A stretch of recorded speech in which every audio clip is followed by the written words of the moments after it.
Have you ever felt so hollow that silence itself becomes a physical ache? Like the world has turned down its volume, leaving only the relentless echo of your own loneliness? That's where Sarah lived.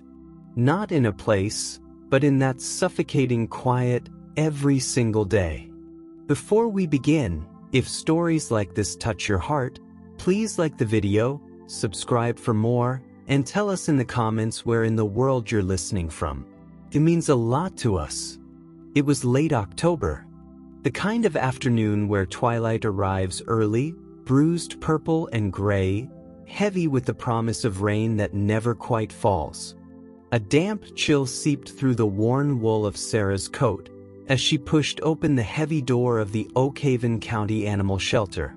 The smell hit her instantly. Not unpleasant, just tense. A layered scent of industrial cleaner, warm, damp concrete, and something else, the faint, metallic tang of anxiety. It was the smell of waiting, of hope held on too tightly, and the quiet grief of things lost. Sarah hadn't planned on coming here. Not today. Not ever again, maybe. 6 months. That's how long it had been since Mabel, her ancient, purring tortoiseshell shadow, had stretched out one last time on the sun-warmed kitchen tiles and simply stopped. The vet called it a peaceful end, a long life well lived. Sarah knew it was true, rationally. But her heart felt like someone had ripped out the stuffing, leaving a ragged, echoing cavity nothing seemed to fill. Her apartment wasn't just quiet without Mabel's rhythmic snores, it felt accusatory. Empty food bowls by the fridge, a vacant spot on the sofa, the ghost of a warm weight missing from her feet at night. Friends meant well, suggesting she get another cat, as if feline souls were interchangeable batteries. But Sarah couldn't. It felt like a betrayal, like trying to replace sunlight with a light bulb. Yet here she was, drawn by a force she couldn't name, a desperate, aching need to feel something besides the gnawing emptiness.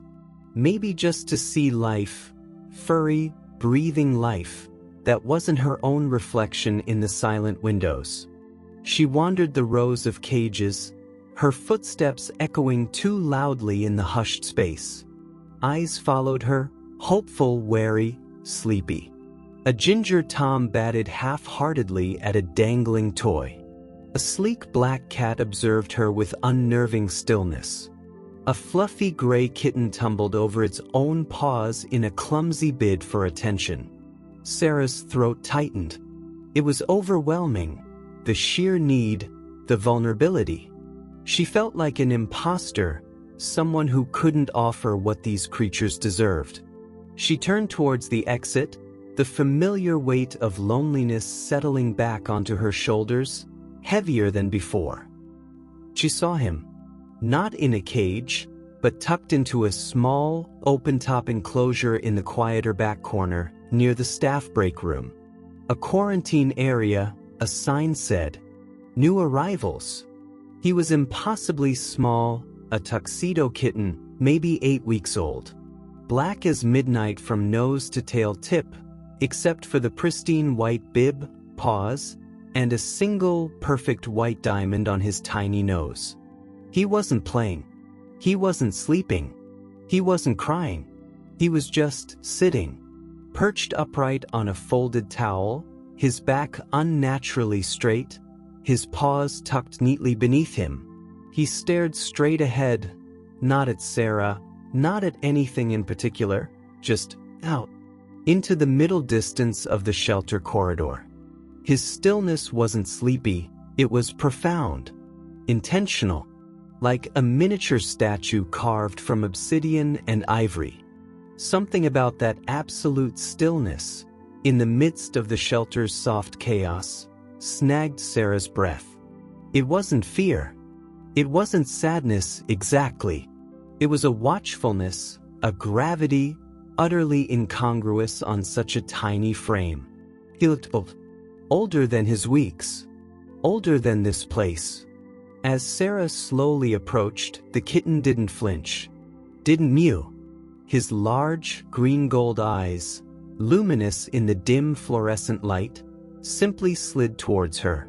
They held hers, not with the wide-eyed curiosity of a baby animal, but with a quiet, unnerving assessment. A deep, knowing stillness radiated from him, cutting through the fog of Sarah's own grief like a cold, clear beam of light. It was unsettling, compelling.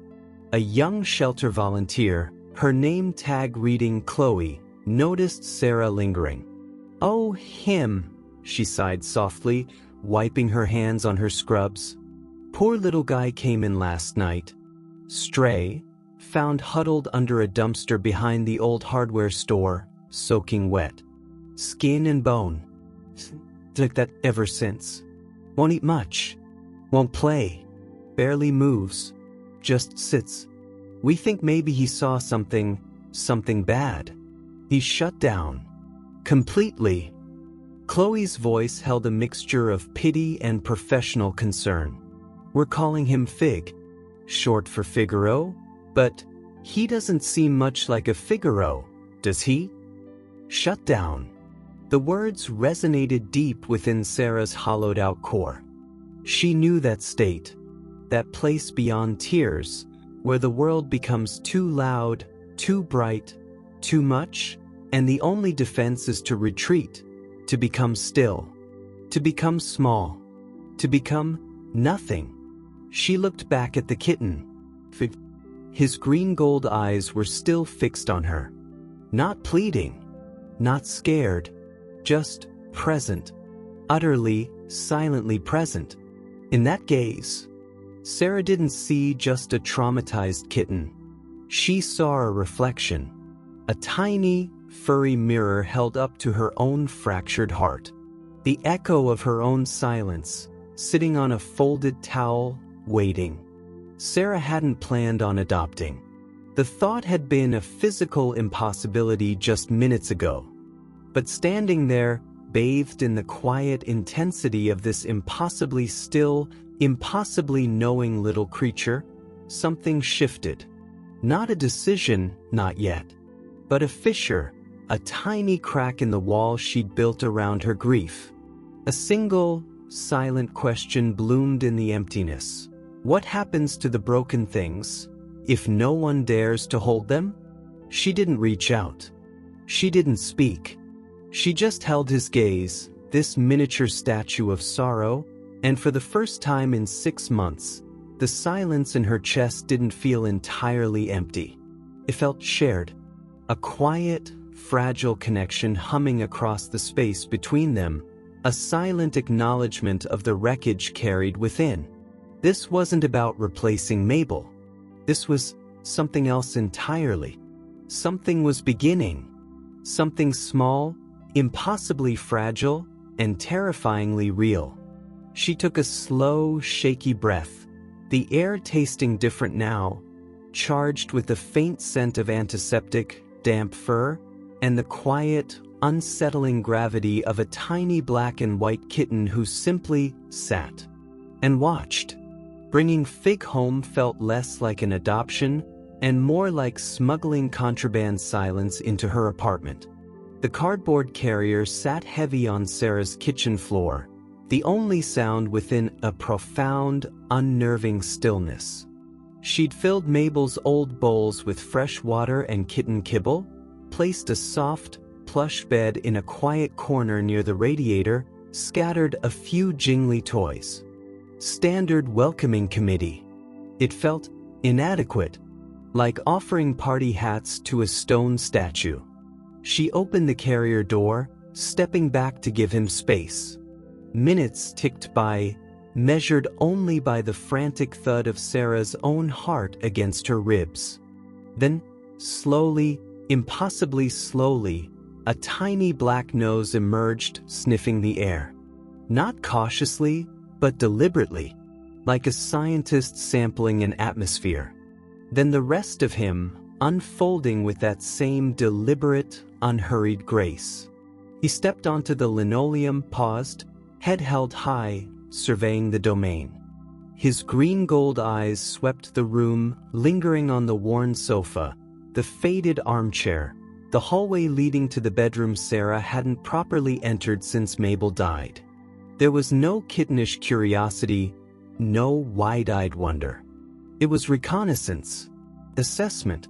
He walked, not with the wobbly gait of a baby, but with a quiet, purposeful tread, paws placed precisely, tail held straight and low. He ignored the food, the water, the bed. He walked the perimeter, sniffing baseboards, pausing for long moments at doorways, his gaze intense, almost searching. Sarah watched, rooted to the spot, a strange cocktail of apprehension and fascination swirling in her gut. This wasn't just trauma. This was behavior. Specific. Intentional. He finally stopped, not in the cozy bed, but in the exact center of the living room rug, that same unnerving upright posture assumed, paws tucked, staring straight ahead. The silence pressed in, thicker than in the shelter. It was the silence of a creature holding its breath, waiting for something unseen. Sarah's loneliness, which had been a heavy, familiar blanket, suddenly felt sharp-edged with this tiny creature's profound vigilance. She sank onto the floor, a few feet away, mimicking his stillness. Not trying to touch, just being there. Minutes bled into an hour. The only movement, the slow rise and fall of Fig's tiny chest. The only sound, the distant drumming of rain starting against the window, and Sarah's own shallow breaths. She started talking. Softly. Nonsense, mostly. The weather. The leaky faucet she kept meaning to fix. The name of the street she lived on. Not baby talk, just words filling the charged quiet. She told him about the shelter volunteer, Chloe. About the damp chill of the afternoon. Fig didn't react, didn't look at her, but his ears, tiny black satellites, twitched minutely with each shift in her tone. It was the barest flicker of acknowledgement, a crack in the stone facade. Hope, fragile as a spiderweb, trembled in Sarah's chest. The first breakthrough came not with a purr or a playful pounce, but with condensation. Late that night, unable to sleep, Sarah padded into the kitchen for water. The rain lashed the window, turning the city lights outside into smears of gold and white. She found Fig, not on his bed, but sitting upright on the cool tile counter, directly beneath the window. Rivulets of condensation streaked the glass, catching the neon glow of the bodega sign across the street. And Fig, impossibly, was slowly, meticulously licking the droplets as they trailed downwards. His tiny pink tongue darted out, catching a bead, then another. Not frantic, but focused. Intent. Absorbed. It was the first truly kitten thing she'd seen him do. A simple, sensory exploration. Sarah held her breath, watching this tiny ritual, this quiet communion with water and light. He didn't notice her. He was entirely present in the lick, the cool slide, the faint tang of city rain on glass. A tear, unexpected and hot, slipped down Sarah's own cheek. It wasn't sadness, not exactly. It was the sheer, overwhelming relief of witnessing life, simple, present life, asserting itself against the silence. She backed away silently, leaving him to his reign. Days blurred into a strange, new rhythm dictated by the tiny black and white enigma. Fig remained largely still, largely silent. But patterns emerged. He would sit sentinel in the center of the rug for hours. Then, with sudden purpose, patrol the apartment again, sniffing the same spots, pausing at the same doorways, especially the closed door to Sarah's spare room, piled with boxes she hadn't unpacked since moving in years ago. He developed a peculiar fascination with the space beneath the old armchair, the one Mabel had claimed as her throne. He'd disappear under it for long stretches, utterly silent. Sarah would sometimes peek, finding him not sleeping, but sitting alert, watching the room from his shadowy vantage point. Like a guard on duty. He ate sparingly, only when Sarah placed the bowl directly in front of him, and only after she stepped back several feet. He drank meticulously, lapping water with that same focused precision he'd shown the condensation. He used the litter box flawlessly, bearing his waste with fastidious care. He never meowed. Not once. The silence remained, but it began to change texture. It wasn't just empty space anymore. It was a space he occupied, with his stillness, his patrols, his watchful eyes. Sarah found herself talking to him more. Not just filling silence, but confiding. Haltingly at first.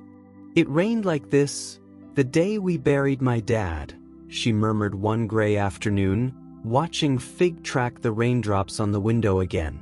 He paused his licking, his head tilting slightly, one ear swiveling towards her voice. Just a fraction. He loved old jazz records, crackly as hell. The pause. Mabel used to sit right on the turntable, swatting at the spinning disc. Drove him crazy. A ghost of a smile touched Sarah's lips. Fig resumed licking. But the air felt different. Like he'd absorbed the words, the memory, into his tiny, serious being. She started leaving things out for him. Not just toys. Meaningful things. A worn, knitted blanket Mabel had loved, still faintly smelling of her. She draped it over the arm of the sofa. Fig ignored it for a day, then two. On the third morning, Sarah awoke to find him not on the floor, not under the chair, but curled impossibly small, right in the center of Mabel's blanket. His eyes were closed, his breathing deep and even. Not just asleep, but asleep. Relaxed. Vulnerable. The sight stole Sarah's breath. It felt like a gift. A fragile, unspoken trust. She didn't move. Didn't dare break the spell. She watched the slow rise and fall of his tiny body, the way the morning light caught the white diamond on his nose. The hollow ache in her chest, still present, pulsed with something warmer. Something like companionship in the shared space of loss. She began to understand his language. It wasn't in meows, but in blinks. Slow, deliberate blinks directed at her. At first, she thought it was sleepiness. Then she remembered, somewhere, that slow blinking was a cat's "I love you." She started blinking back. Slowly, deliberately. His gaze would hold hers, unflinching. Then he'd offer another slow blink. A conversation without sound. A pact formed in silence. He communicated with proximity. He wouldn't sit on her lap, not yet. But he began choosing spots nearer. Sitting upright on the rug, but angled towards her chair. Perching on the windowsill, his back to the glass, watching her read. His stillness wasn't just absence anymore. It was presence. A quiet, anchoring presence. One afternoon, Sarah finally cracked. The silence, the weight of the unpacked boxes in the spare room, the ghost of Mabel on the sofa, the sheer, exhausting effort of carrying her grief, it all crashed down. She sat on the floor, back against the sofa Mabel had died on, a place she usually avoided, and sobbed. Deep, wrenching sobs she'd held back for months. Grief for Mabel, grief for her father, grief for the life that felt perpetually dimmed. She buried her face in her hands, the world dissolving into a wet, painful blur. She didn't hear him approach, didn't feel the vibration on the floor. She only became aware when a small, impossibly gentle pressure landed on her knee. She lowered her hands, vision swimming. Fig sat beside her, not looking up at her face, but gazing steadily at her trembling hands resting in her lap. Then, slowly, deliberately, he lifted one tiny black paw. Not to bat, not to play. He extended it, with infinite care, and placed the soft pad directly on the back of her hand. Just rested it there. A warm, grounding weight. A silent anchor. He didn't purr. He didn't nuzzle. He simply held his paw against her skin, his green-gold eyes fixed on her hand, radiating a quiet, profound solidarity. "I'm here. I see you. You are not alone in this." Sarah froze. The sobs hitched in her throat. The weight of that tiny paw, the focused intensity of his gaze, it wasn't pity. It was recognition, an understanding deeper than words. He knew silence. He knew stillness born of pain. He knew the landscape she was lost in. And in that simple, wordless touch, he offered not a solution, but companionship on the journey.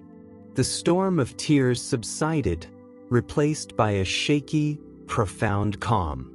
She didn't move her hand.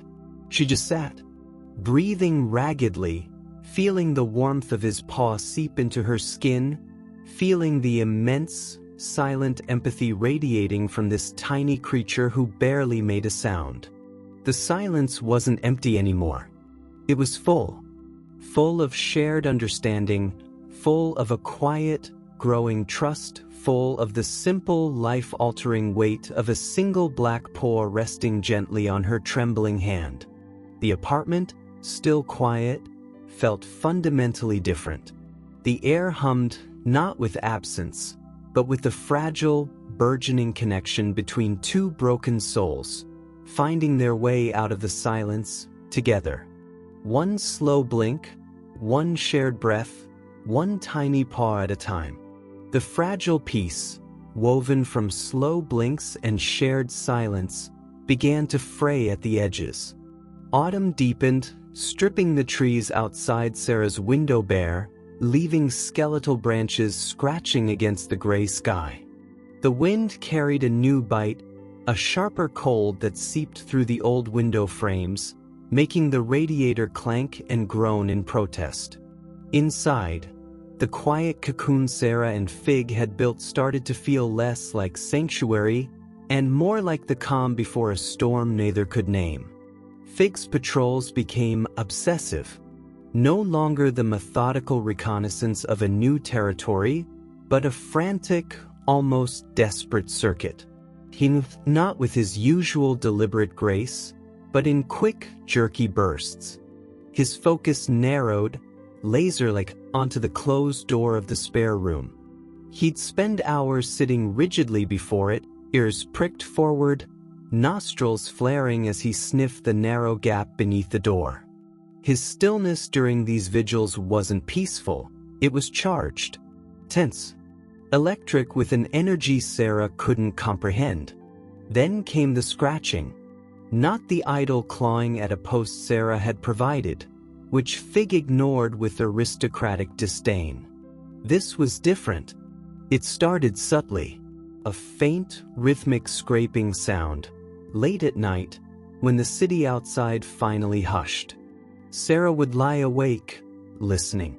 It came from the hallway, near the spare room door. She'd get up, padding softly down the dim corridor, only to find Fig sitting calmly, innocent, several feet away, blinking slowly at her as if questioning her disturbance. The scratching would stop the moment her foot hit the hallway floor.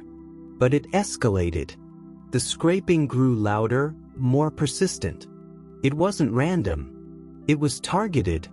Always, focused on the lower corner of the spare room door, specifically on the side where the door met the old, painted-over trim.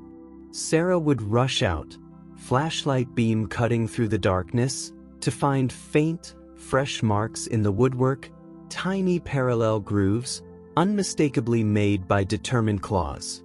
And Fig, invariably, would be sitting nearby, watching her, his expression inscrutable, his green-gold eyes reflecting the light like ancient coins. "Fig," Sarah would whisper, kneeling, running her fingers over the fresh scratches.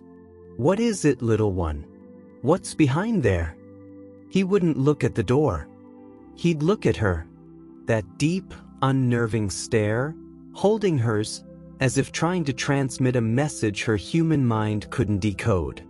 She'd feel a prickle of unease, not at Fig, but at the intensity of his fixation, at the sheer, silent purpose behind these midnight assaults on the woodwork. One blustery afternoon, the wind howling like a banshee down the chimney, Sarah decided to investigate the spare room, just to maybe open a box, face the ghost she'd sealed away. She needed to understand Fig's obsession. Taking a deep breath, steeling herself against the wave of memories she knew would surge, she turned the doorknob. The door stuck, swollen with humidity or disuse. She pushed harder.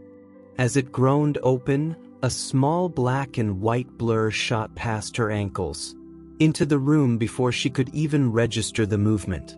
Fig, moving faster than she'd ever seen him move, vanished into the dim interior. Sarah followed, her heart hammering. The room was as she'd left it, stacked with cardboard boxes labeled in her mother's neat handwriting. Sarah, college. Sarah, dad's records. Sarah, winter clothes. Dust motes danced in the single shaft of gray light slicing through the gap in the heavy curtains. The air smelled stale, closed, tinged with the faint, melancholy scent of old paper and forgotten wool. Fig wasn't exploring the boxes. He wasn't sniffing the furniture. He was standing rigidly, utterly focused, in the far corner of the room. The corner opposite the door. The corner where the faded floral wallpaper, slightly peeling at the seam, met the dark wood baseboard. He wasn't scratching. Not yet. He was staring, his entire body trembling with a tension Sarah could feel radiating across the room. His tail, usually held low and still, was puffed slightly, the tip twitching with minute, agitated flicks. A low sound, not a meow, not a growl, but a deep, guttural vibration, almost a hum, emanated from his tiny chest. It was a sound Sarah had never heard before, primal, urgent, filled with a terrible, focused energy. "Fig," Sarah whispered, her voice catching in the thick air. She took a step towards him. He didn't acknowledge her. His entire world had narrowed to that patch of wall. He lifted a paw not to scratch, but to press it firmly against the wallpaper, right where it met the baseboard. He held it there, his tiny body rigid, the humming sound intensifying. Sarah realized with a jolt, like he was listening, pressing his paw to the wall and listening for something within. A cold finger of dread traced Sarah's spine. This wasn't just about a closed door anymore. This was something specific, something hidden, something Fig knew or sensed that she did not. The grief she'd carried, the comfortable numbness she'd settled into, suddenly felt pierced by this sharp, unsettling mystery. What could possibly be behind that wall? Pipes? Wiring? It was an interior wall shared with her own bedroom. There was nothing in the wall, right? She approached slowly, kneeling beside him on the dusty floorboards. The humming stopped abruptly. Fig lowered his paw, but didn't take his eyes off the spot. Sarah reached out, her fingers brushing the wallpaper where his paw had been. It felt cool, slightly rough under her touch. Nothing unusual, just old plaster and paper. She pressed her ear to the wall. Silence. Just the muffled howl of the wind outside, the distant rumble of traffic. Nothing within the wall itself. She looked down at Fig. He was looking up at her now, his green-gold eyes wide, intense. There was no fear in them, No confusion, only a profound, desperate expectation. Like he'd shown her the spot, and now waited, trusting her to understand. To do something. The weight of that expectation settled on Sarah, heavy and terrifying. It mirrored the weight of her own unresolved grief, the boxes unopened, the memories unprocessed. Fig's silent vigil, his midnight scratching, wasn't random. It was a plea. A tiny, furry detective pointing relentlessly at a locked door within her own home, and within her own heart. The peace was shattered. The comfortable rhythm of shared silence was replaced by a thrumming tension. Sarah spent hours staring at that corner, when Fig wasn't. She ran her fingers over the wallpaper, searching for a loose edge, a hidden seam, anything. She remembered vague stories. Old city apartments sometimes had blocked-off fireplaces or forgotten dumbwaiters. But her building wasn't that old. Was it? Doubt warred with a growing, gnawing certainty that Fig, this tiny creature radiating such focused intensity, knew something she didn't. His behavior wasn't trauma playing out randomly. It was a mission. Conflict bloomed within her. Fear of what she might find, or worse, of finding nothing, proving Fig's fixation was just some neurological glitch, shattering the profound connection she'd begun to cherish. Guilt, for ignoring her own ghosts, sealed away just like whatever Fig sensed behind the wall. And a fierce, protective urge towards this strange little cat, whose silent world seemed to hinge on this one inexplicable spot. She couldn't just ignore it. Fig wouldn't let her. His nightly scratching intensified, becoming more frantic, leaving deeper gouges in the woodwork outside the spare room door, a constant, rasping reminder of the mystery festering in the corner. One evening, after a particularly loud bout of scratching that ended only when Sarah called his name, Fig didn't retreat calmly. He padded into the living room, his head hanging low, his tail drooping. He bypassed Mabel's blanket, ignored the window with its rivulets of rain, and walked straight to Sarah, who was sitting numbly on the sofa. He didn't jump up. He sat at her feet, then slowly, deliberately lowered his entire small body onto the floor, resting his chin on the toe of her slipper. Not a playful flop. A gesture of utter exhaustion, of defeat. A silent surrender. The message was heartbreakingly clear. I can't reach it. I need you. Sarah looked down at the top of his small, black head, the white diamond on his nose barely visible. The sight, this fiercely independent, unervingly knowing creature brought so low by his own impossible quest, shattered her hesitation. The quiet connection they'd built wasn't broken, it was being tested. Forged in this unexpected fire. Tears welled, hot and sudden. Not tears of sadness this time, but of a dawning, terrifying resolve. Fig had found her in her silence, offered his paw in her storm. Now, his stillness, his focused intensity, his silent, desperate need, was a paw reaching out again, not for comfort, but for help. Help to break through a wall. She slid off the sofa, onto the floor beside him. She didn't touch him. She just sat, shoulder to tiny shoulder, staring towards the hallway, towards the closed door of the spare room, and the corner beyond it that held Fig's, and now her own, terrible fascination. The wind rattled the windows. The radiator hissed. The silence between them was no longer peaceful, but charged, thick with unspoken questions and the weight of an impending decision. The scratching had stopped outside the door, but it had started within Sarah. A scratching at the surface of a mystery, and at the walls she'd built around her own heart. What was hidden? And what would happen when they finally broke through? The quiet apartment held its breath, poised on the edge of revelation, and the terrifying unknown. The resolve, born from Fig's silent exhaustion resting on her slipper, hardened into action the next morning. The gray dawn light filtering through the spare room window felt colder, sharper, illuminating the dust motes dancing over the boxes like restless spirits. Sarah stood before the corner, Fig a tense shadow at her side.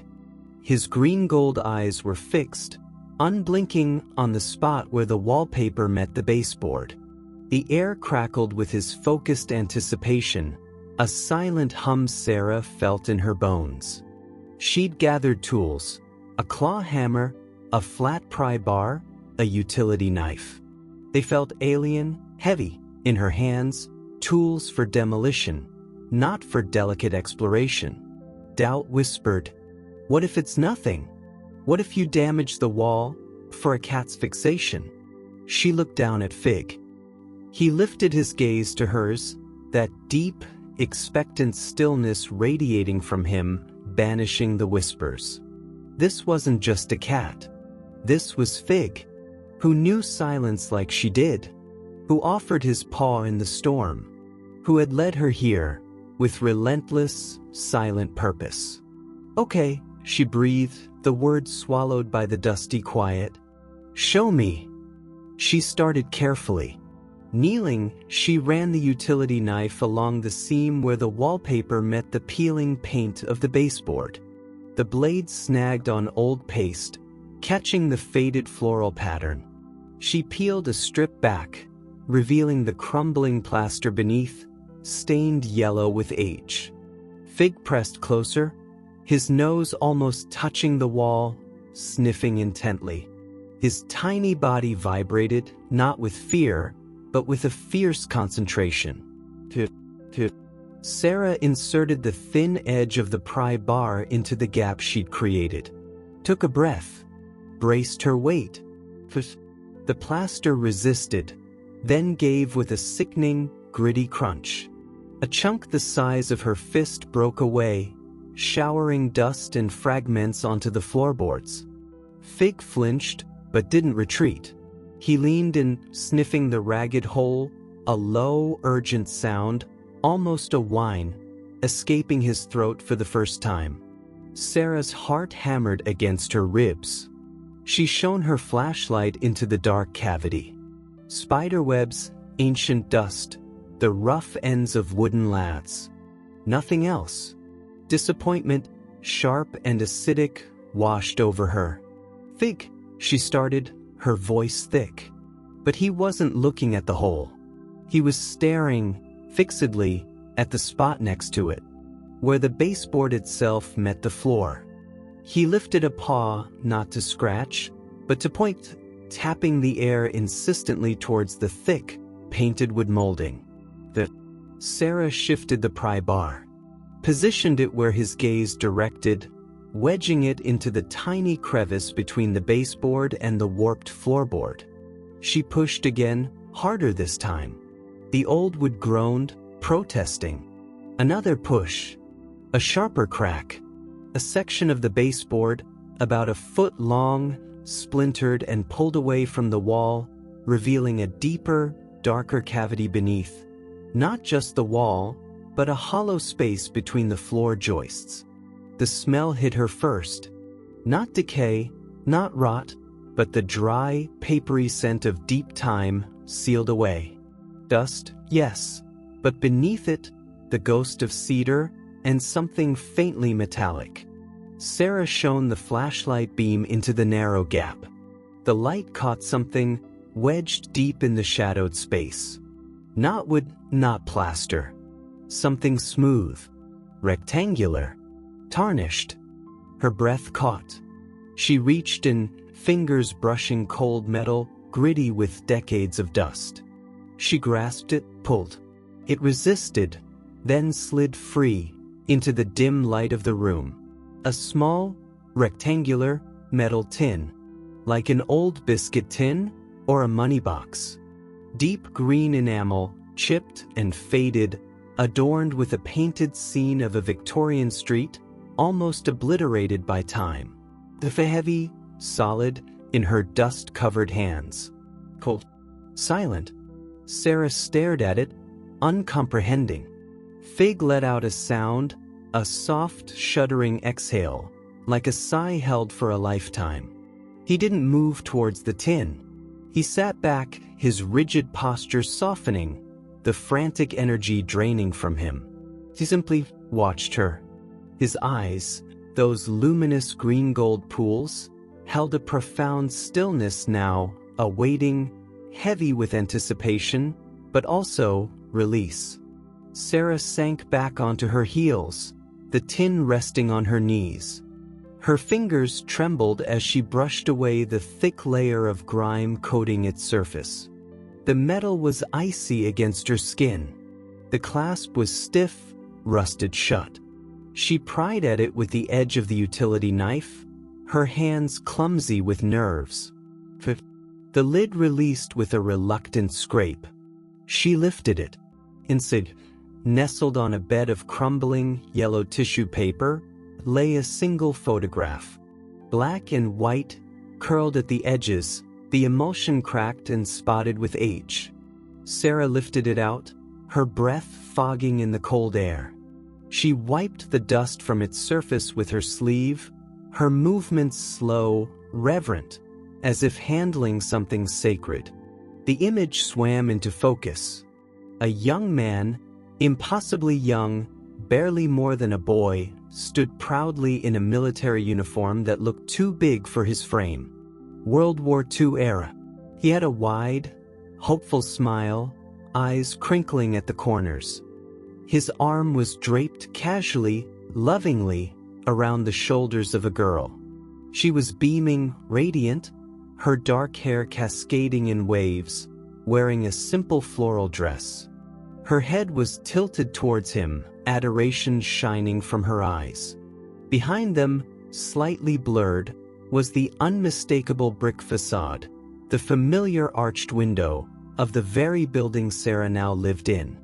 Her building, taken, perhaps, on the front steps 70 years ago. Sarah's vision blurred. She knew that smile. She knew the shape of those eyes. It was her grandfather. The grandfather who died before she was born, whose face she only knew from a handful of cherished photos in her mother's album. And the girl, that radiant smile, it was her grandmother, Eleanor. Vibrant, alive with a love that seemed to leap from the faded paper. But that wasn't all. Tucked beside the photograph, half hidden in the brittle tissue, was a small, tarnished brass locket. Sarah picked it up, the chain cool and delicate. Her thumb found the tiny clasp, sprung it open. Inside, protected by cloudy glass, were two tiny curls of hair. One dark brown, one auburn, bound together with a faded red thread. Jacob and Eleanor. A physical token, a secret promise, hidden away. A sob ripped from Sarah's throat, raw and sudden. Not a quiet cry, but a guttural sound of profound shock, recognition, and a grief so deep it felt ancestral. This wasn't just a photograph. This was a fragment of her own history, a piece of a love story sealed away behind a wall, forgotten by time. Her mind raced, fragmented. Had her grandfather hidden it before shipping out? A secret keepsake? Had it fallen, been lost, during renovations decades ago? The questions swirled, but they were secondary.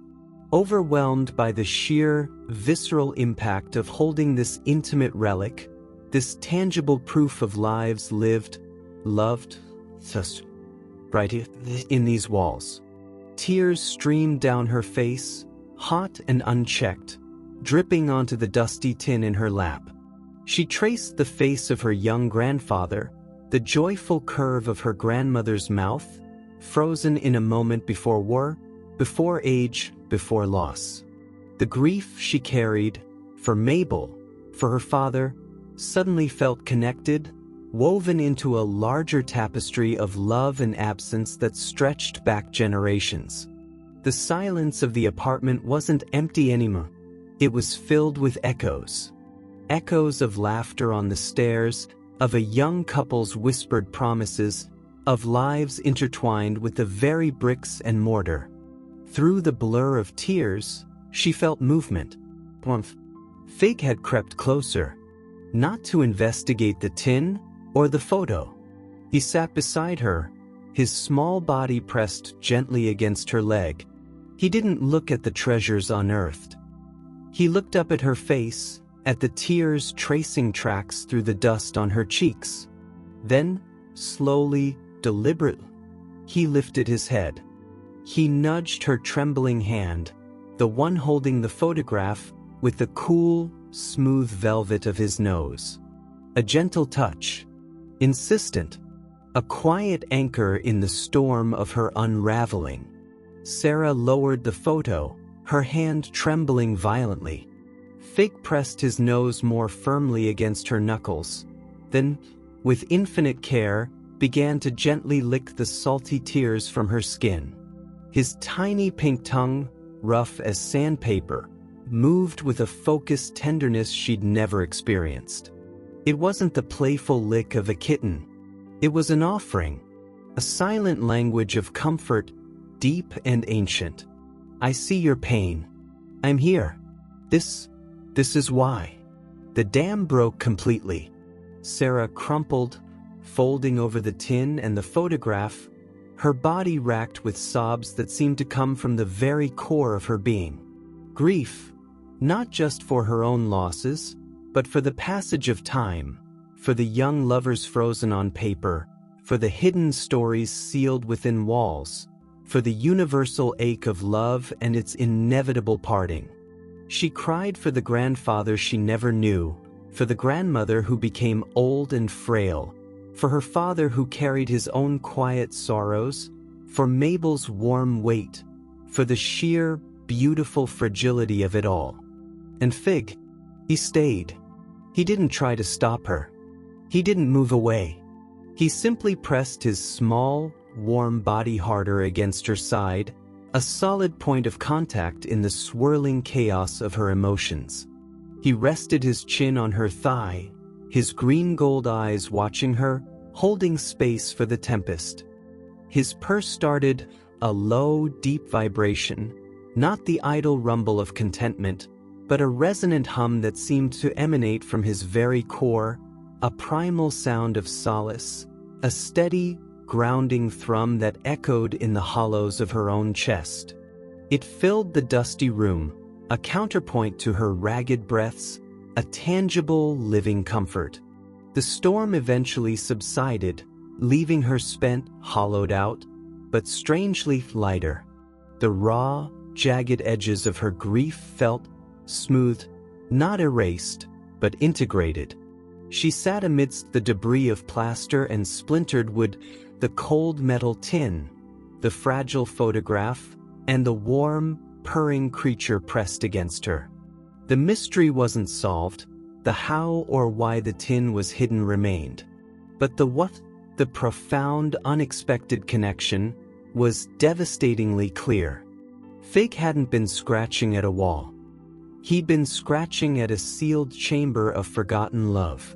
He'd sensed, somehow, this hidden fragment of heartache, this buried piece of her own story, waiting silently for someone to listen, for someone to break through the barrier. He'd led her not just to a physical object, but to a deeper understanding of her own place in the long, unbroken chain of love and loss that defined her family, that defined being human. She looked down at him, his eyes half closed now, his purr a steady, comforting engine against her leg. She touched the white diamond on his nose, then ran her fingers gently over his soft, black fur. "You knew," she whispered, her voice hoarse, cracked, but filled with a wonder that eclipsed the sorrow. "You knew all along, didn't you?" Fig didn't open his eyes. He simply leaned harder into her touch, his purr deepening, vibrating through her bones. The silence that followed wasn't empty, or heavy, or charged with tension. It was profound, reverent, filled with the dust of the past, the fragile paper of memory, the cold metal of time, and the warm, living, purring proof that some bonds, some understandings, transcended words, transcended walls, transcended even the silence of grief itself. The breaking point wasn't just the splintered wood and plaster.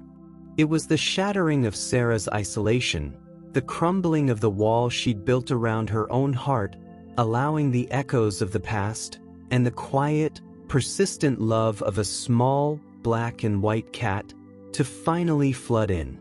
The dust settled. Literally, a fine, gray film coated the spare room floor, the splintered baseboard, the open wound in the wall, and Sarah herself. She sat amidst it, legs folded, the cold metal tin resting beside her, the fragile photograph held loosely in her dust-streaked hand. Fig lay curled against her thigh, a warm, purring anchor in the settling silence. His eyes were closed, his breathing deep, and even the frantic tension that had thrummed through him for weeks utterly dissolved. He looked peaceful, not just asleep, but profoundly resolved, as if a great weight, a silent imperative, had finally been lifted from his tiny shoulders. Sarah traced the edge of the photograph. The young faces of Jacob and Eleanor, frozen in their moment of hopeful love, seemed to gaze back at her across the chasm of decades. The raw, shattering sobs had subsided, leaving behind a hollowed-out ache, but one that felt different. Cleaner, less like a raw wound, and more like the deep, tender soreness after a long-needed surgery. The grief for Mabel, for her father, hadn't vanished, but it no longer felt like an isolated island of pain in a vast, empty ocean. It felt connected now, a tributary flowing into a much larger river of love and loss that had shaped the very walls around her. Her grandfather's smile, the locket holding their bound hair, whispered of joys and sorrows echoing through time. Lives lived fully, loved deeply, and inevitably released. Her own grief, sharp and personal, was part of that continuum. It didn't lessen it, but it contextualized it, made it feel less like an ending and more like a painful, necessary bend in an ongoing story. The silence in the apartment wasn't the oppressive, hollow silence of before. It was a quiet filled with presence. The lingering scent of old plaster and cedar, the faint, papery smell of the photograph, the solid weight of the tin, the rhythmic thrum of Fig's purr against her leg, even the ghostly imprint of those young lovers smiling from the steps below. It was a silence thick with memory, with revelation, and with a quiet, dawning understanding. She looked at the gaping hole in the wall, the splintered wood. She didn't rush to fix it. Not yet. It felt important. A physical manifestation of the rupture that had allowed the past to bleed into the present. A testament to Fig's impossible knowing. Leaving it exposed, for now, felt honest. Acknowledging the breakage, the necessary violence of uncovering what was hidden. Life moved forward, but the rhythm was irrevocably altered. The routines established with Fig, once tentative threads of connection, now felt woven into a stronger, more intricate tapestry. Mornings began differently. Sarah didn't avoid the spare room anymore. She'd make coffee, then carry her mug to the threshold, leaning against the doorframe. Fig would often be there, sitting calmly near the broken wall, not obsessively, but contemplatively, like a sentinel at rest. Sometimes he'd be gently batting at a dust mote dancing in the sunlight now streaming through the newly cleaned window. Sarah would sip her coffee, her gaze drifting from Fig's serene form to the photograph she'd carefully propped on a nearby box. She'd talk, softly, telling Jacob and Eleanor about the city outside, how the hardware store was now a coffee shop, how the elm tree they might have known was gone, replaced by a ginkgo that turned brilliant gold in autumn. She told them about Mabel, about her father, about the quiet ache that still lingered, but also about the small, warm weight currently weaving figure eights around her ankles. She told them about Fig, the silent detective who had unearthed their secret. It wasn't prayer. It was conversation, acknowledgement, weaving their story back into the fabric of the present. Fig's behavior shifted subtly, profoundly. The rigid patrols ceased. The obsessive scratching was gone, replaced by a calm exploration that felt genuinely kitten-like for the first time. He discovered the joy of a crumpled ball of paper skittering across the floor, chasing it with bursts of playful energy that made Sarah laugh, a sound that startled her with its own suddenness. He investigated sunbeams with intense curiosity, pouncing on shifting patches of light. He still spent hours sitting, but now it was often near Sarah or on the windowsill, watching the world outside with a relaxed alertness, not the tense vigilance of before. He still rarely meowed, but his silent language deepened.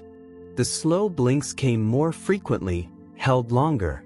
He began to initiate contact, not just accepting her touch, but seeking it. He'd hop onto the sofa beside her, not on her lap, but close enough that his fur brushed her arm. He'd curl up on Mabel's blanket, purring contentedly, a picture of feline ease that warmed Sarah's heart. One afternoon, sorting through a box labeled Dad's Records, Sarah pulled out an old Billie Holiday vinyl, her father's favorite. The crackly, mournful beauty of Strange Fruit filled the living room. Sarah sat on the floor, leaning back against the sofa, eyes closed, letting the music wash over her, the familiar ache for her father a bittersweet companion. She felt a small movement beside her. Fig had abandoned his sunbeam. He padded over, sat for a moment listening to the haunting trumpet, then, with a graceful leap, settled himself not beside her, but directly onto her crossed legs. He curled into a tight, black and white circle, his purr starting up, a low, resonant counterpoint to Billie's aching voice. Sarah's breath hitched. He'd never done this. Never sought her lap. She slowly, tentatively, rested a hand on his back. He pressed up into her touch, his purr intensifying, vibrating through her bones. Tears welled, not of sorrow this time, but of overwhelming tenderness. It felt like a gift, a silent declaration of trust, of belonging, earned not through force, but through shared silence, shared grief, and the profound act of breaking through a wall together. She sat there, the music swirling, the weight of Fig warm and solid on her lap, the ghosts of her father and grandparents somehow present in the melody, and felt an unprecedented sense of peace. Not happiness, not yet, but a deep, resonant calm, a sense of being exactly where she was meant to be, with exactly who was meant to be there. The hole in the wall remained. Sarah knew she'd have to repair it eventually, but she found herself strangely reluctant. It had become a touchstone, a physical reminder. Sometimes, she'd catch Fig sitting before it, not tense, but contemplative, his green-gold eyes thoughtful. She'd join him, sitting on the dusty floor, and they'd just be, looking at the exposed lath and plaster, the dark cavity beyond. It wasn't ominous anymore. It was sacred, a portal that had briefly opened, allowing the past to touch the present, a testament to the unseen threads that connect us, across species, across generations. She began making choices she'd deferred for years.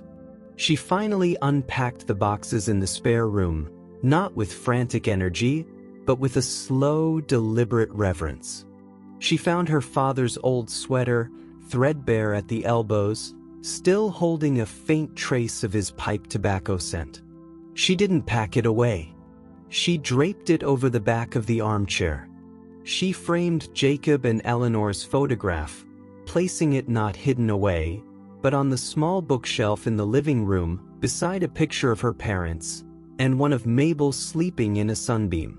Her personal history, once fragmented and painful, began to reassemble itself on her shelves, in her space, no longer sealed away in darkness. One crisp December morning, Sarah stood at the kitchen window, watching snowflakes drift down, dusting the fire escape with white. Fig sat on the sill beside her, mesmerized by the falling snow, his nose pressed lightly against the cold glass, leaving a tiny, fogged circle. Sarah made tea, the familiar ritual now imbued with a quiet contentment. As she poured the hot water, she glanced at the framed photograph on the bookshelf. The young lovers smiled back, frozen in their moment of joy. She looked at Fig, utterly absorbed in the simple magic of snow. She looked down at her own hands, holding the warm mug, no longer trembling with unresolved sorrow, but steady. She took a sip of tea, the warmth spreading through her. The apartment was quiet, but it was the quiet of a winter morning, filled with the soft hiss of the radiator, the gentle tap of snow against the window, the faint, rhythmic purr emanating from the windowsill. It was a silence not of absence, but of presence. The presence of memories honored. The presence of grief acknowledged and integrated. The presence of a small black and white cat who had entered her life cloaked in silence and mystery, and had led her, paw step by paw step, out of her own darkness, into a dawn she hadn't dared believe possible. The mystery of how Fig knew, how he sensed the hidden tin, remained. A beautiful, unexplainable enigma. But Sarah no longer needed the answer. The gift wasn't in the explanation, but in the profound, silent journey they had taken together, a journey that had mended something far deeper than plaster and laugh. She placed her hand lightly on Fig's back as he watched the snow. He didn't turn, but his purr deepened, a soft rumble of shared peace. The broken wall was still there, a jagged reminder in the spare room. But the walls around Sarah's heart, those felt softer now, more permeable, letting in the light, the memories, and the quiet, purring warmth of an unexpected second chance. Winter deepened its hold, transforming the city outside Sarah's window into a monochrome sketch of bare branches and snow-dusted rooftops. Inside, the apartment held a different kind of quiet now.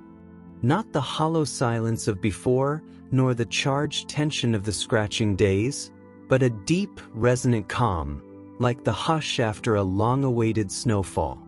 The jagged hole in the spare room wall remained, covered only temporarily with a piece of cardboard taped loosely over it.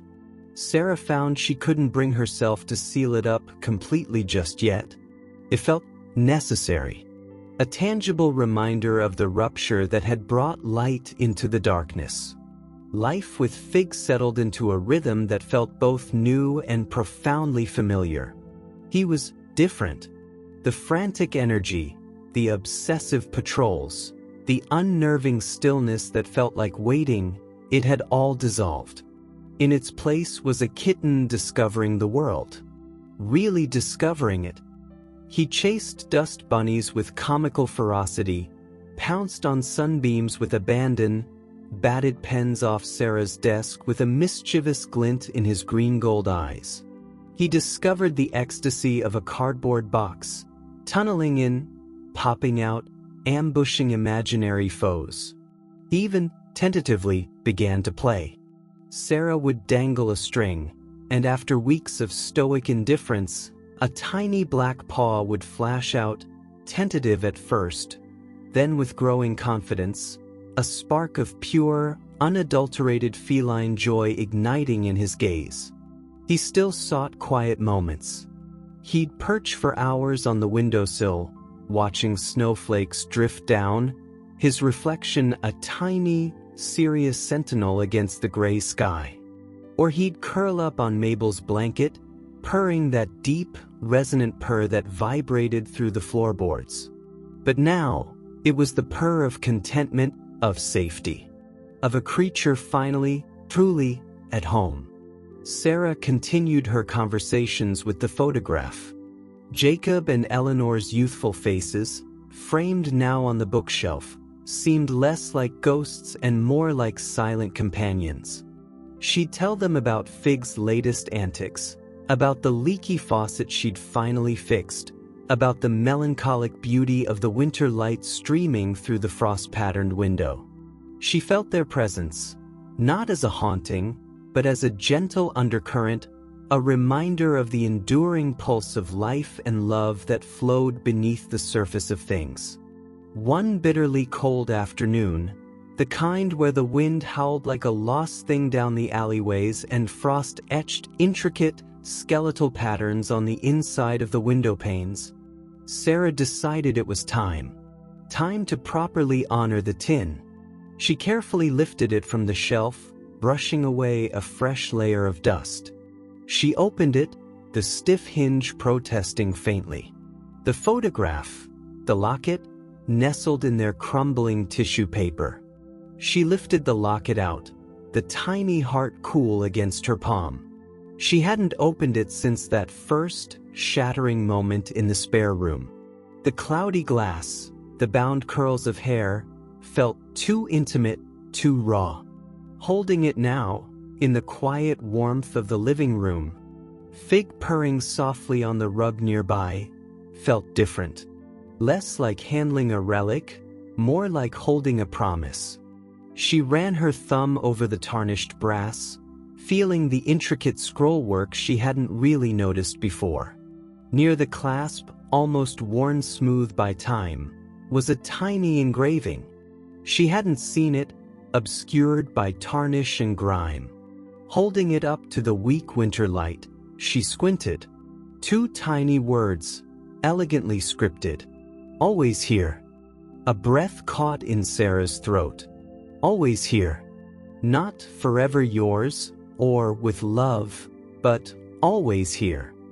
A promise of presence, of steadfastness, not bound by time or distance, or even death. It wasn't a romantic flourish, it was a quiet vow. The kind her grandfather, a quiet man by all accounts, might have made before shipping out. A promise whispered, not shouted. A vow etched not just on metal, but on the heart. Always here. The words resonated through her, echoing the quiet constancy Fig had shown her. His silent vigil.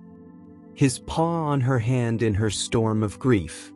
His persistent scratching at the wall, not for himself, but for the hidden story waiting to be found. His presence, steady, unwavering here. He hadn't erased her loneliness, he had filled the silence with a different kind of sound. The sound of purring, of tiny paws on hardwood, of shared breath in the quiet dark. Tears welled, warm this time, blurring the tiny inscription. She looked at Fig, engrossed in meticulously cleaning one pristine white paw. Always here, she whispered, the words hanging in the frosty air. It felt like the final piece of the puzzle Fig had led her to. Not just the what or the who hidden in the wall, but the why it mattered.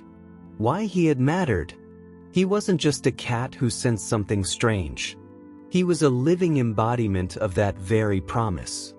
A small, furry testament to enduring presence, to the quiet, persistent force of connection that transcends understanding. An idea bloomed, simple, profound. She wouldn't keep the locket hidden away in its tin. It deserved to be present, like Jacob and Eleanor's photograph on the shelf, like Fig himself. But how? Wearing it felt too heavy, too personal. Then she looked at Fig. His collar, a simple blue breakaway band she'd bought him weeks ago, suddenly seemed inadequate. Carefully, Sarah pried open the locket's delicate clasp. The tiny curls of hair, bound by their faded red thread, rested inside. She didn't disturb them. This wasn't about wearing the hair, it was about carrying the promise. She lifted the locket's chain, the fine links cold and delicate. Using a pair of small pliers from her toolbox, she carefully worked the clasp open, separating the chain from the heart itself. The chain she set aside, a fragile memory. The heart-shaped locket she held. She rummaged in a drawer, finding a small, blank metal tag she'd bought for Fig but never engraved. It was plain, waiting for meaning. Taking a deep breath, she placed the tiny brass heart onto the blank tag. Using a strong, clear epoxy, she carefully glued it, centering the delicate relic onto the sturdy modern disc. Looked ancient and new, fragile and enduring, a piece of the past literally anchored to the present. She waited for the glue to cure, the apartment filled only with the sound of the wind and Fig's rhythmic breathing as he napped. When it was set, she carefully attached the tag, with its unique, heart-shaped pendant, to Fig's blue collar. She fastened it around his neck, her fingers trembling slightly. He stirred, blinking sleepily, stretching. He shook his head, the new tag jingling softly against his bell. He looked down, seemingly perplexed by the slight new weight, the unfamiliar shape against his fur. He sniffed at it. Slowly, deliberate, he looked up at Sarah. His green-gold eyes held hers. Not questioning, not confused. There was a deep, quiet recognition in his gaze. As if he understood the significance, the weight of the tiny brass heart now resting against his chest. He blinked slowly, deliberately, then turned, patted a few steps, and settled back onto Mabel's blanket, the locket tag gleaming softly against his black fur. A small, living vessel carrying the silent vow, always here. Sarah watched him, tears silently tracing paths down her cheeks. This wasn't just about honoring her grandparents. This was about honoring Fig. About acknowledging the profound, inexplicable role he had played in stitching her fractured world back together. He had been the bridge, the silent guide, leading her not only to a hidden piece of her history, but back to herself. The locket on his collar was more than a charm. It was a symbol. Every time she heard the soft jingle, every time she saw the glint of brass against his fur, that love connection presence endures. In hidden tins, in faded photographs, in the purring warmth of a small creature who chose to stay. In the echoes of promises made and kept across the chasm of time. Later that night, Sarah sat by the frost-etched window, a mug of tea warming her hands. Fig lay curled in her lap, a first he now claimed regularly, his body a heavy, purring weight of pure trust. The tiny brass heart on his collar felt warm now, warmed by his body heat. Sarah traced its outline with a fingertip, feeling the cool metal, the familiar scrollwork, the unyielding promise etched within it. Outside, the city lights blurred through the icy patterns, a kaleidoscope of gold and white. Inside, the quiet hummed, not with absence, but with profound presence. The presence of memory held close. The presence of grief transformed, not gone, but integrated. The presence of a small black and white cat, sleeping peacefully in her lap, carrying a century-old vow against his heart. The past, the present, plus, all held in a fragile, beautiful equilibrium. Fig stirred, stretched one paw, his claws gently kneading her thigh, the brass heart glinting in the lamplight. He sighed, a soft, contented sound, and settled deeper into sleep. Sarah rested her hand gently on his back, feeling the steady rise and fall, the thrum of his purr, the solid reality of here. The final gift wasn't the locket or the inscription. It was the quiet, unwavering understanding that some bonds, some presences, truly are always. Spring arrived not with a fanfare, but with a slow, insistent thaw. The skeletal branches outside Sarah's window softened, blurring with the faintest haze of green promise. Icicles wept glittering tears in the strengthening sun, and the city's soundtrack shifted from the howl of wind to the drip drip drip of melting snow and the tentative chirps of returning sparrows. Inside the apartment, the air felt lighter, carrying the clean, damp scent of earth waking up, seeping through the cracks around the old windows. The jagged hole in the spare room wall was finally repaired.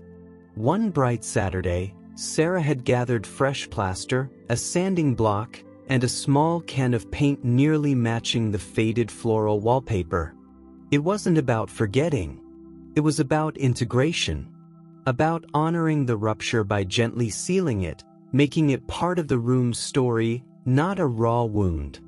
As she smoothed the plaster over the lath, filling the cavity that had held a century's secret, she felt a quiet sense of ceremony.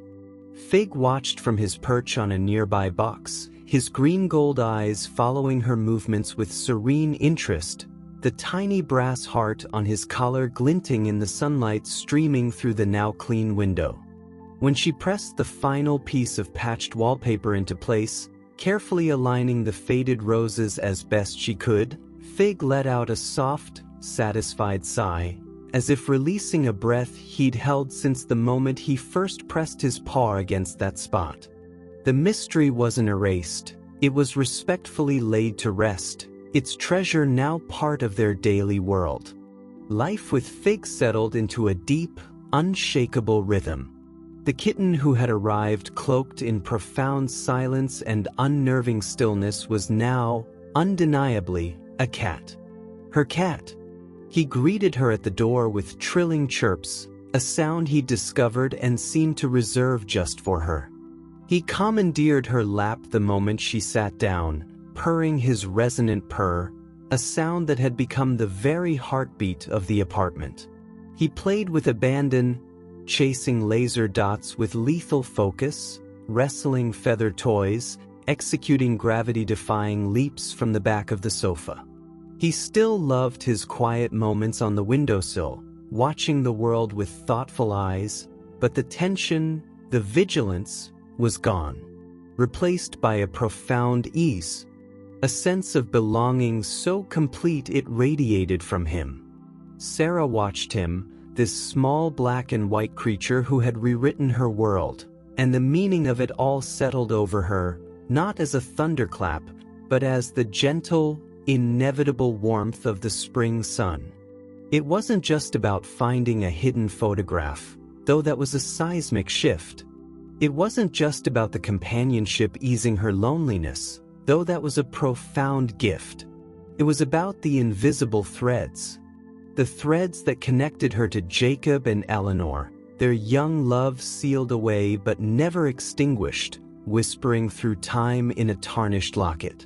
The threads that connected her to her father, his love of crackly jazz records now a shared comfort with Fig purring on her lap. The threads that connected her to Mabel, whose blanket still held the ghost of warmth now shared by a new guardian of the hearth. Most astonishingly, it was the thread that connected her, a grieving, isolated woman, to this particular cat. This cat who hadn't chosen her by batting cutely at the bars, but by sitting utterly still, radiating a silence that mirrored her own shattered quiet. This cat who had somehow known about the wall, known about the hidden ache, known that she, Sarah, was the one who needed to find it, and who needed to be found in return.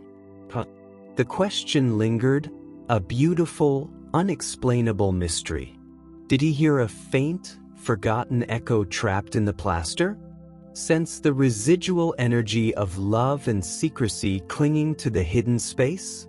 Was it some primal, feline intuition operating on a frequency humans had long forgotten? Sarah didn't know. She didn't need to know. The gift wasn't in the explanation, it was in the journey. In the quiet, persistent way Fig had refused to let her stay lost in her silence. He had been her silent guide, her furry therapist, her tiny detective, leading her not just to a physical object, but back to the living pulse of her own life, her own history, her own capacity to connect. He had shown her that grief wasn't a cage, but a landscape to move through. That love didn't end, it transformed, echoed, found new vessels. That the past wasn't sealed away forever. Sometimes it waited patiently, whispering through the walls, asking only to be remembered. And that presence, quiet, steadfast, unwavering presence, was perhaps the most powerful force of all. A force embodied in a small cat who offered a paw in the storm, who purred solace into the hollows of her grief, and who now slept soundly on her bed, the engraved promise, always here, resting warm against his chest. One mild April afternoon, Sarah found herself walking past the Oakhaven County Animal Shelter. The heavy door stood propped open, letting in the fresh air. On impulse, she stepped inside. The familiar smell, cleaner, fur, concrete, waiting hope, washed over her. Chloe, the young volunteer, looked up from a clipboard, her eyes widening in recognition. Sarah. And Fig, she exclaimed, a warm smile spreading across her face. Wow, he looks amazing. She crouched, holding out a hand. Fig, riding confidently in Sarah's arms, regarded Chloe with calm curiosity, then stretched his neck to sniff her fingers. No fear, no withdrawal, just calm assessment. He is, Sarah said, her voice thick with an emotion she couldn't quite name. Gratitude mostly. He really is. He was so shut down, Chloe murmured, gently stroking Fig's head. We worried. What happened? What changed? Sarah looked down at Fig, his green-gold eyes meeting hers with that familiar, deep knowing. She thought of the hole in the wall now repaired, the photograph on her shelf, the locket gleaming against black fur, the quiet purr that filled her nights, the profound, wordless journey they'd taken together. He found something he needed, Sarah said softly, choosing her words carefully. And he helped me find something I didn't even know was lost. She touched the tiny brass heart on Fig's collar. He just knew where to look. Chloe looked puzzled but smiled, sensing the depth beneath the simple words. Well, whatever it was, it worked. He looks like a completely different cat. Happy. He is, Sarah repeated, holding Fig a little tighter. We both are. She looked around the shelter, at the rows of hopeful, wary, sleepy eyes watching her. She saw her own past loneliness reflected back. She saw the potential for countless other quiet transformations waiting in these cages. Actually, Chloe, I was wondering, do you need more volunteers? The message wasn't loud or preachy. It settled in Sarah's bones, as quiet and undeniable as Fig's purr. Life is a tapestry woven with threads of love and loss, visible and invisible. We carry the past within us and around us, sometimes hidden in plain sight. And sometimes, the most unexpected companions, the quiet ones who arrive carrying their own silence, can become the guides who help us hear the whispers we've been missing.